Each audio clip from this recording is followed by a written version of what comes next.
بادشاہ فریفتہ ہو گئی، گناہ کی دعوت دینے لگی. تو حضرت یوسف نے کہا قال معاذ اللہ، میں اللہ کی پناہ چاہتا ہوں. سارے دروازے بند کر کے جب وہ پیچھے بھاگی، اصل حسین وہی شخص ہوتا ہے جو اپنے باطن کے حسن کو بچا لیا کرتا ہے. جو سوداگری کرنے لگے وہ تھوڑا حسین ہوتا ہے. حضرت یوسف علیہ السلام جب بھاگے تو اس نے پیچھے سے پکڑ کے کرتا کھینچا، کرتا پھٹ گیا. ابھی آپ دروازے تک پہنچے تھے، عزیز مصر خود آ گیا. اس نے آگے کہا یہ کیا ہو رہا ہے؟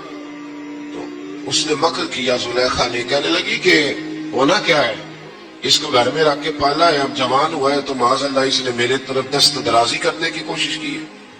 حضرت یوسف پھر خاموش ہو گئے. بھائی بیچ رہے تھے تو پھر بھی خاموش تھے. کبھی کبھی کچھ چیزیں خاموش رہ کے سہنی پڑتی، زخم پہ زخم کھا کے جی، خون جگر کے گھونٹ پی، آہ نہ کر لبوں کو سی، یہ عشق ہے کوئی دل لگی نہیں. حضرت یوسف علیہ السلام پھر چوپ ہے. زلیخا نے بڑی باتیں کی. ایک دانا آدمی تھا، قرآن کہتا ہے ایک بولا بولنے والا، ایک عقل مند بولا. اس نے کہا دیکھو، نہ زلیخا کی سنو نہ یوسف کی سنو. اگر تو کرتا آگے سے پھٹا ہوا ہے تو پھر غلطی ہے جناب یوسف کی، اور اگر پیچھے سے پھٹا ہے تو پھر زلیخا کی غلطی. حضرت یوسف کی معاذ اللہ پھر غلطی. تو عزیز مصر نے کرتا دیکھا تو پیچھے سے پھٹا تھا، لیکن امام قرطبی کہتے ہیں وہ کوئی عقل مند آدمی نہیں، وہ تو 4 مہینے کا بچہ تھا. وہ ایک 4 مہینے کا وہ قریب تھا. حضرت یوسف علیہ السلام کی گواہی دینے کے لیے اللہ نے اسے زبان دی تھی. زلیخا کے ماموں کا بیٹا تھا، 4 مہینہ کا گہوارے میں لیٹا ہوا، جب بادشاہ سے فیصلہ نہیں ہو رہا تھا اور بادشاہ پریشان تھا. عزیز مصر کے کسی کو جا کے بتاؤں گا تو کوئی کیا سوچے گا، اس کے گھر میں کیا کچھ ہوتا ہے. کہتے پریشان تھا تو پنگوڑے سے بچہ بول پڑا.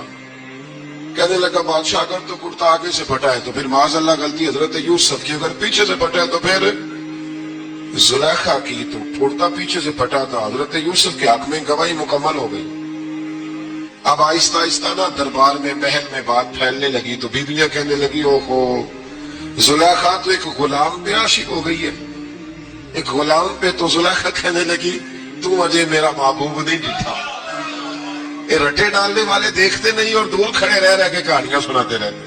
اس نے کہا تو نے ابھی دیکھا نہیں نا، تو نے ابھی یہ کیا پتا ہو کہ ماجرا کیا ہے. تو کہنے لگی نہیں تو غلام پہ. اس نے کہا چلو تجربہ کراتی ہوں.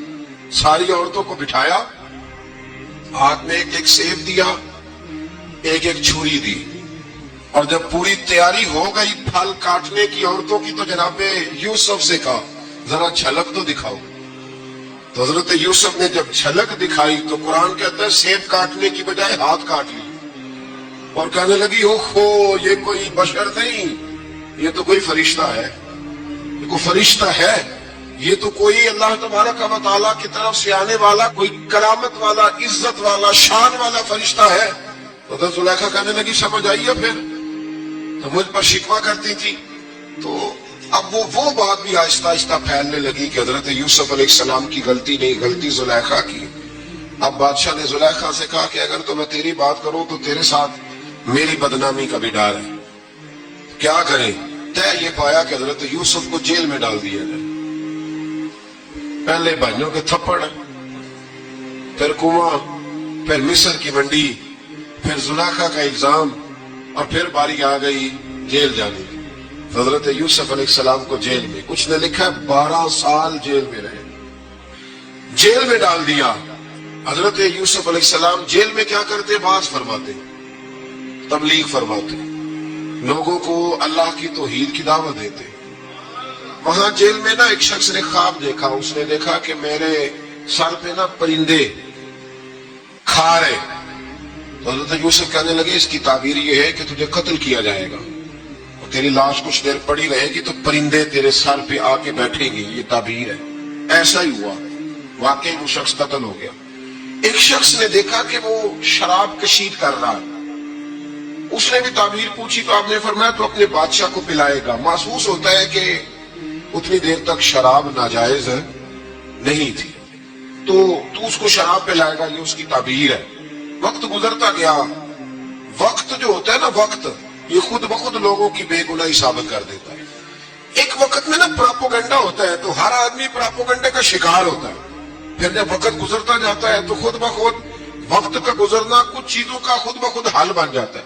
حضرت یوسف علیہ نبینا علیہ السلام کو جب 12 سال بیت گئے تو بادشاہ نے عزیز مصر میں خواب دیکھا۔ اس نے خواب دیکھا کہ 7 موٹی تازی گائیں دبلی پتلی گائیں کو کھا گئی، اور 7 خشک بالیاں ہیں اور 7 سرسبز و شاداب بالیاں ہیں۔ اپنے وزیر سے کہنے لگا کوئی تعبیر والا بندہ ملے۔ اس نے کہا کہ ایک بندہ ہے جس کی تعبیریں بڑی سچی ہیں۔ وہ کون؟ کہنے لگے جناب یوسف۔ تو قید خانے میں پیغام دے جا حضرت یوسف کو کہ خواب کی تعبیر بتائیں، تو جناب یوسف نے یہ نہیں کہا پہلے مجھے باہر نکالو، یہ نہیں فرمایا۔ فرمایا تعبیر یہ ہے، یہ 7 خشک بالیاں دیکھی ہیں نا، اس کا مطلب ہے کہ 7 سال تنگ دستی رہے گی، اور 7 سرسبز بالیاں دیکھی ہیں تو پھر 7 سال اللہ خوشحالی دے دے گا۔ اور فرمایا یہ جو تم نے گائیں دیکھی ہیں موٹی تازی وہ کھا گئی، فرمایا اس کی تعبیر یہ ہے کہ کوشش کرنا کہ جو تمہارے پاس دن یہ چل رہے ہیں جن میں سرسبز و شاداب ہے کھیتیاں، تو 7 سالوں کے لیے اناج جمع کر لینا، بالیوں کے اندر ہی رہنے دینا، باہر نہ نکالنا، اور پھر اگلے جو خشک سال ہوں گے نا وہ یہ جو جمع پونجی کی ہوگی نا اس کی برکت سے وہ 7 سال آسانی سے۔ اس پر ہمارے مفسرین نے لکھا اس آیت پر، صوفیاء اور بزرگ تو کہتے ہیں نا سارا اللہ کے رستے میں دے دو، یہ بھی بات اچھی ہے، لیکن اگر کوئی اپنے بچوں کے لیے آنے والے وقت کے لیے کوئی چیزیں سنبھال کے رکھے تو یہ بھی سورہ یوسف سے ثابت ہے، یہ بھی سورہ یوسف سے، تو یہ بھی کوئی ایسا فعل نہیں ہے جس پر کوئی شخص تنقید کر سکے۔ عام دام بسر مطلب حضرت یوسف نے جب تعبیر بتائی تو بادشاہ کہنے لگا کہ انہیں باہر نکالو۔ آپ فرمانے لگے میں نہیں نکلتا بھائی، نہیں نکلتا میں جیل سے، یہی ٹھیک ہوں میں۔ آپ کیوں نہیں نکلتے؟ کہنے لگے پہلے اعلان کر کے لوگوں کو بتا کہ میں بے قصور ہوں، وہ جو تُو نے پراپوگنڈا کیا نا اپنے منہ سے اعلان کر۔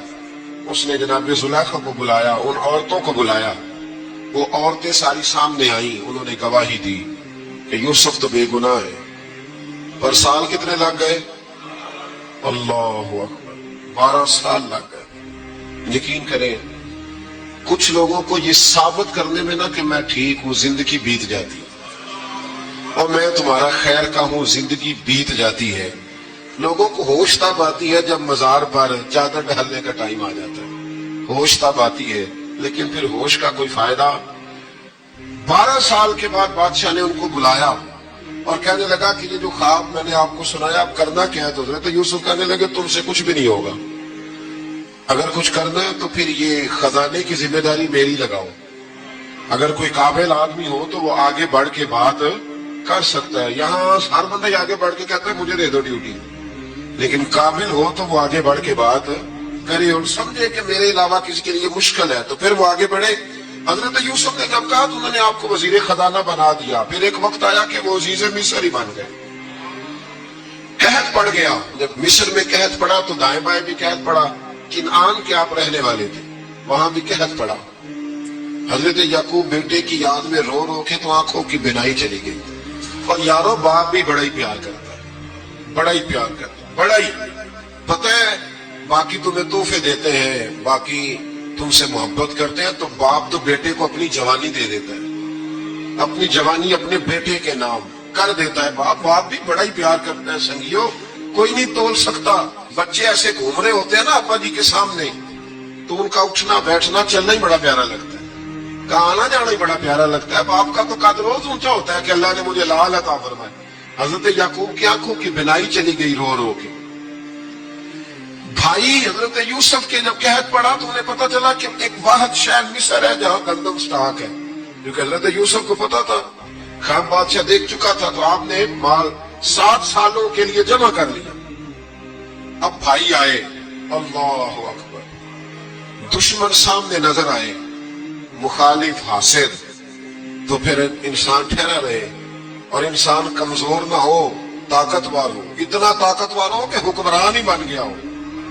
ذرا نبیوں کے حوصلے بھی دیکھنا۔